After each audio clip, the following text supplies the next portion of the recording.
आज भारतीय जनता पक्षाचे तालुका सरचिटणीस किरण पुरनाळे, कार्यकर्ते अशोक ससाणे, शिवसेना तालुका प्रमुख आशुतोष डहाळे तसेच डॉक्टर बाबासाहेब आंबेडकर पुष्पहार समितीच्या वतीने शेवगाव तहसीलदार यांना निवेदन सादर करण्यात आले। या निवेदनामध्ये शहरातील डॉक्टर बाबासाहेब आंबेडकर यांच्या विद्यमान पुतळ्याचे सुशोभीकरण करून तिथे पूर्णाकृती पुतळा बसवण्याकरताची मागणी करण्यात आली। तहसीलदार साहेबांनी यावेळी निवेदनाची गांभीर्याने दखल घेत शेवगाव नगर परिषदेला आवश्यक ती कार्यवाही करण्याच्या सूचना दिल्या।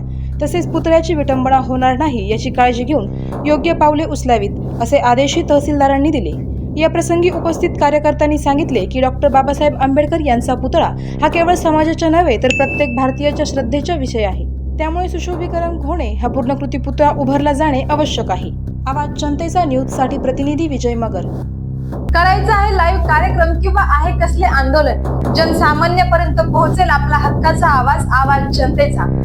बातमी व जाहिरातीसाठी संपर्क करा स्क्रीनवर दिलेल्या नंबरवर।